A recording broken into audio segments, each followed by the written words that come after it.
Assalamualaikum dan selamat pagi semua. Okey murid-murid, untuk kelas Sutera Hijau hari ini kita akan belajar subjek pengurusan kehidupan iaitu pengurusan diri. Okey, jom kita tengok apa tajuk kita hari ini. Okey, tajuk kita pada hari ini adalah makanan yang berkhasiat. Standard pembelajaran dia mengenal makanan berkhasiat dan makanan yang tidak berkhasiat. Okey, jom kita tengok sama-sama. Okey, kalau kamu lihat gambar ni menunjukkan seorang lelaki yang sedang nak makan lah tu kan. Dia tengok banyak makanan atas meja tu. Dekat tangan dia ada aiskrim, dia ada kek, dekat atas meja dia ada macam-macam makanan kan. Kat situ bermaksud semua makanan kat atas meja tu sedap tak? Kalau kat sekolah mesti kamu akan cakap sedap cikgu kan. Mestilah sedap, ada burger, ada ayam kan. Ada kentang tu, aiskrim lagi, pizza, macam-macam. Okey, tapi sebenarnya makanan yang kat atas meja tu adalah makanan yang tidak berkhasiat. Okey, nanti cikgu akan terangkan apa itu makanan khasiat, apa itu makanan yang tidak berkhasiat. Okey, kita tengok dulu. Ini merupakan piramid makanan lah. Piramid makanan yang mana kita disarankan mengambil makanan mengikut piramid makanan yang dibuat oleh Kementerian Kesihatan ni kan. Okey, kalau kita lihat piramid makanan ni, dia berbentuk piramid lah. Dia bawah lebar, makin tinggi makin muncul. Bermaksud makanan yang sebelah bawah sekali tu kamu kena ambil banyak, dan makanan yang sebelah atas sekali, yang kat bucu atas tu, kamu kena ambil sikit. Maksudnya tak boleh ambil selalulah. Kan? Okey, piramid makanan ni nanti kita akan masuk dengan lebih mendalam. Untuk hari ni kita tak belajar dulu piramid makanan, tapi cikgu tunjukkan sahaja supaya kamu kenal piramid makanan. Okey murid-murid, makanan berkhasiat. Okey, apa tu cikgu makanan berkhasiat? Okey, makanan berkhasiat ni adalah makanan yang membantu proses pembesaran manusia yang sihat. Okey, maksudnya kita manusia akan setiap hari akan makan. Kita wajib makan kan. Makan masuk dalam badan kita untuk kita meneruskan kehidupan dan untuk pembesaran badan kita. Jadi kita nak badan yang sihat, kita mestilah makan makanan yang berkhasiat. Mestilah makanan yang bagus. Kalau kita makan makanan yang tidak berkhasiat, badan kita pun boleh mendapat penyakit. Okey, faham tak? Okey, kita tengok apa contoh-contoh makanan yang berkhasiat. Okey, cikgu tak ambil banyak, cikgu ambil dalam 7 contoh. Okey, tengok gambar yang cikgu sertakan ni kan. Nombor 1, sayur-sayuran. Sayur-sayuran ni ada macam-macam sayur kan. Ada sayur kobis, ada sayur bendi, ada sayur kangkung, ada sawi, ada salad, banyak sangat sayur. Tapi kita ni kebanyakannya anak-anak sekarang ni dia tak suka makan sayur. Dia kata cikgu sayur tak sedap.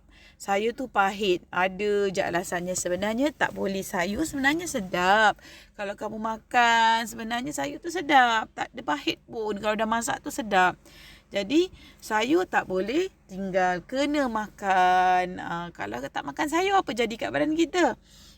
Sayur ni kalau kita asyik nak makan benda-benda yang manis je, tak makan macam sayur ni, sakitlah nanti badan kita kan. Lagi satu, kalau kita makan sayur, nanti kita mudah mencernakan makanan yang kita dah makan. Maksudnya kita senang nak membuang apa makanan yang kita dah makan tu. Okey, makanan yang kita dah makan, kita kumpul dalam perut kan. Jadi kita tak boleh makanan tu simpan je dalam perut, tak boleh lah. Kita kena keluarkan sebab hari-hari kita makan kan. Jadi sayur ni adalah makanan yang membantu kita melawaskan kita. Okey, seterusnya buah-buahan pun. Buah-buahan pun sama, tapi buah-buahan ni cikgu rasa ramai yang suka kan. Buah-buahan banyak jenis buah-buahan, tapi ada juga buah-buahan yang kita tak boleh ambil berlebihan. Okey, kalau dalam gambar ni kita ada buah apple, ada buah oren, ada buah anggur, ada buah mangga kan. Ada nanas, macam-macam buah-buahan. Buah-buahan pun kita kena makan banyak. Kalau kat piramid makanan tu kita tengok semula. Okey, mana? Okey, ni tengok bawah tu. Bawah tu dia kata Sekejap cikgu tunjuk sikit Okey. Bawah tu yang ni, yang bahagian sini tu kan.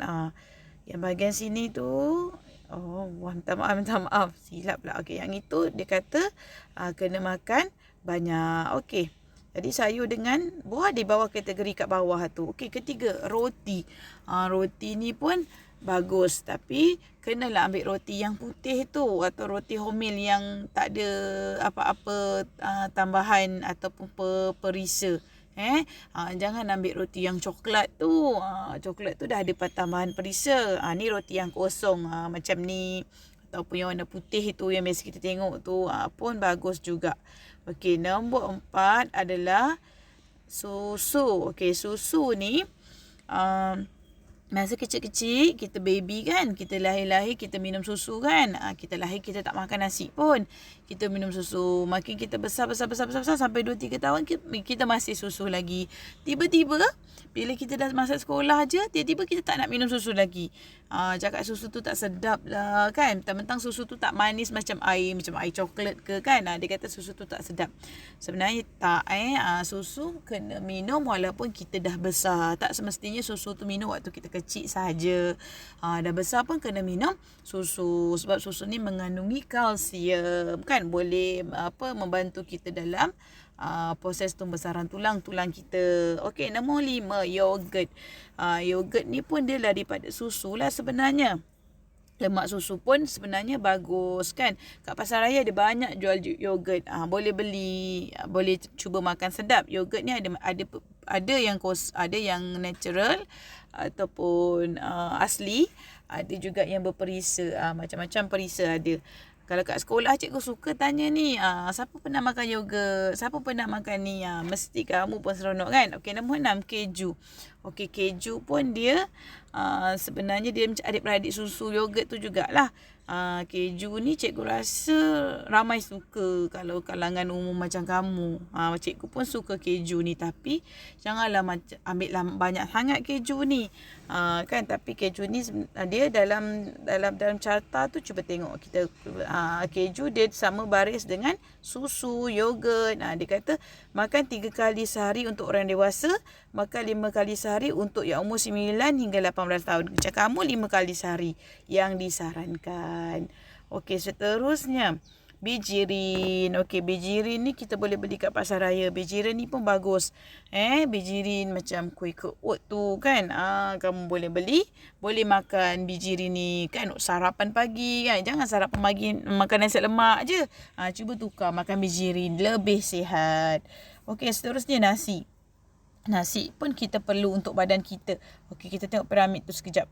Okey, nasi tu berada di tangga nombor 2. Makan 3 hingga 5 kali sehari. Dia sama dengan roti semua tu tadi lah, dengan bijirin tu. Okey, nasi ni boleh kalau nasi ni kita ada hari makan kan. Jadi kita kena makan nasi untuk kita kekal bertenaga. Tapi kalau nasi berlebihan sangat pun tak boleh. Okey, itu saja untuk makanan berkhasiat. Okey, kita masuk makanan yang tidak berkhasiat. Apa itu makanan yang tidak berkhasiat? Okey, makanan yang tidak berkhasiat adalah makanan yang boleh membantutkan proses pembesaran manusia. Tengok kat bawah tu kan. Biasa ni makanan yang tak berkhasiat ni murid-murid, makanan tu cantik. Makanan yang berkhasiat ni dia tak cantik. Dia tak warna-warni kan. Kalau perasan nanti awak tengok slide cikgu makanan berkhasiat. Cantik. Sebab apa? Sebab dia nak menarik kita ni untuk makan makanan tu. Kan nak murid-murid kecil-kecil ni, dia tengok makanan tu warna-warni kan. Kalau perempuan nampak pink, cikgu nak yang pink tu kan, macam gula-gula ni. Ya Allah, menariknya. Tengok pun menarik, tapi sebenarnya dia makanan yang tidak berkhasiat. Okey, nombor satu contoh makanan yang tak berkhasiat, burger. Burger ni memang kalau tengok gambar ni sedapnya cikgu kan. Memang dalam burger tu nampak ada sayur, ada salad kan. Tapi tengok burger tu dia punya daging tu kan. Kalau makan hari-hari burger ni memang tak elok lah. Sebab daging ni biasanya dia pun guna daging yang difrozenkan, daging proses kan. Jadi benda tu kalau makan hari-hari tak elok. Macam tu juga sos yang digunakan, semua itu mengandungi kandungan gula yang sangat tinggi. Nombor 2, kentang goreng. Memang cikgu percaya kat sekolah kalau tanya siapa suka kentang goreng, semua angkat tangan kot. Kentang goreng ni dia tak bagusnya sebab apa? Satu, dia digoreng. Goreng menggunakan minyak. Lepas tu dia, kalau kentang goreng yang kita beli dekat pasar raya, balik kita goreng tu, itu makanan proses. Makanan frozen tu pun dia memang tak bagus sebenarnya. Sebab dia telah diproses dan difrozenkan, dan kamu balik kamu goreng lagi dalam kuali, dalam minyak yang banyak. Lepas tu makan, hari-hari makan. Tak elok sebenarnya. Cicah pula dengan sos. Sos tu banyak gula sebenarnya. Kan sebab tu dia sedap. Tak elok. Nombor 3. Seronok lah tengok gambar ni. Cikgu tengok pun terliur ni sebenarnya. Tapi sebenarnya ini aiskrim. Semua orang tahu ni, kalau kat sekolah tahu aiskrim. Okey, ni aiskrim, tapi aiskrim ni pun sama, dia tidak elok. Sebab apa? Sebab aiskrim ni manis. Biasanya memang tak pernah lagi cikgu beli aiskrim yang tawar. Biasanya aiskrim tu manis kan, sebab tu dia sedap. Lepas tu letak pula lagi gula-gula sekeliling dia tu kan, yang warna-warni tu kan. Yang macam apa kita panggil chocolate rice tapi dia warna-warni lah. Dia letak lagi, bertambah lagi manis. Aiskrim tu manis, yang kat keliling warna-warni tu lagi manis. Banyak sangat gula masuk dalam badan, tidak bagus. Nanti boleh menyebabkan badan kita berlebihan gula. Lepas tu lama-lama makan banyak boleh jadi obesity. 4, kan cikgu cakap kalau makanan tidak berkhasiat ni dia cantik-cantik. Donat. Nombor 4 ni donat. Kan macam-macam donat ada kat Malaysia ni. Dunkin Donut, Big Apple, apa lagi, macam-macam lah kan. Donat yang kita tengok jual kat pasar raya tu kan. Donat pun sama. Dia kalau donat kosong tu should be okay lah. Tapi kalau donat yang dah dihias dengan tengok coklat dengan pelbagai warna-warni atas tu dia letaknya, dah menjadikan donat tu lagi tidak berkhasiat. Sebab itulah gula yang tinggi. 5, kek. Kek pun sama. Kek biasanya memang manis kan. Kek coklat ke, kek strawberry ke, pandan ke, apa-apa jenis kek lah. Dia memang guna gula yang banyak. Lepas tu salutan krim kat luar tu pun gula lagi. Letak lagi siram lagi sirap tu kan. Atas tu pun gula lagi. Tabur lagi coklat-coklat tu gula lagi. Jadi makanan tu akan jadi tak sihat. Kan kandungan dia tu tidak sihat. 6, memanglah sedap kan tengok coklat ataupun gula. Ni coklat, memang makan coklat. Lepas tu gula-gula hari-hari. Kalau tak jaga ni, kalau makan banyak hari-hari ni kalau kamu tak gosok gigi kamu pun akan rosak. Sebab apa? Makan. Lepas tu kandungan gula tu melekat dekat gigi, kamu tak gosok gigi dengan betul dan akan merosakkan gigi. Dan merosakkan gigi. Makan banyak-banyak hari-hari merosakkan badan pula. Kan? Lepas itulah makanan-makanan ini dikategorikan makanan yang tidak berkhasiat. 7. Air ni kalau hari raya ni kan, waktu-waktu raya ni orang perayaan, tak kisah hari raya ke, Chinese New Year ke, kan Deepavali ke, mesti kan, mungkin bukan mestilah, mungkin ada rumah yang tak ada, dia akan beli air tin ataupun air botol-botol tu kan, air karbonat. Sedap cikgu, sedap letak air batu, sedap cikgu, air oren, air strawberry kan. Memang sedap, tapi sebenarnya kandungan gula dia banyak, terlalu banyak. Sebab tu dia sedap. Benda yang sedap ni sebab dia banyak gula. Itu yang dia rasa sedap. Kita pun sedap makan sedap, makanlah banyak-banyak. Lama-lama badan kita pun boleh rosak. Kalau budak kecil makan makanan yang tidak berkhasiat akan membantutkan dia punya pembesaran tubuh badan. Okey. Penutup kita hari ini, kita mestilah mengambil makanan yang berkhasiat untuk pembesaran dan kesihatan tubuh badan kita. Okey, bermaksud kat sini bukan cikgu cakap tak boleh langsung makan gula-gula, tak boleh langsung makan kek. Nanti celebrate birthday, mami dia beli kek, kita tak nak makan kek, tak boleh, cikgu tak bagi. No. Maksudnya kamu boleh ambil tapi jangan ambil terlalu banyak. Jangan makan terlalu banyak sebab benda-benda tu semua banyak kandungan gula. Okey? Ambil makan kek tak ada masalah. Boleh tapi jangan banyak. Kan donat ke apa-apa yang cikgu tunjuk tadi yang tak berkhasiat tu kan. Ada juga contoh lain macam Pizza Hut, keropok yang dalam plastik pack tu kan. Tu pun sebenarnya tidak bagus. Tapi cikgu tunjuk tu hanya beberapa contoh lah. Okey. Okey, tugasan untuk kamu. Nanti cikgu nak kamu dah lepas tengok video cikgu ni, video pembelajaran ni. Cikgu telah bekalkan modul untuk kelas Sutera Hijau. Semua dah dapat. Cikgu dah bagi kedas sebelum cuti hari tu. Tolong jawab soalan muka surat 1 dan muka surat 2. Okey, nanti minta tolong ibu bapa untuk bimbing lah.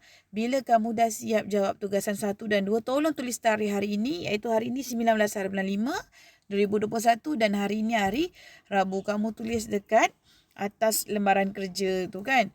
Tulis tarikh dan hari. Maksudnya kamu punya kerja tu memang cikgu suruh buat hari inilah.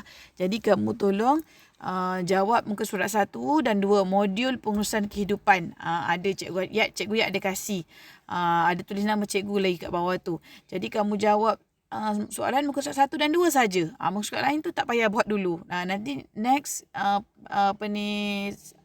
PDPR esok cikgu akan buat video lain. Kamu boleh jawab untuk muka surat lain. Untuk hari ni muka surat 1 dan 2 sahaja. Jawab itu sahaja and then tolong ambil gambar tugasan yang kamu dah buat tu dan hantar pada cikgu di WhatsApp. Okey? Okey, itu sahaja murid-murid untuk hari ini. Okey, sekian. Terima kasih.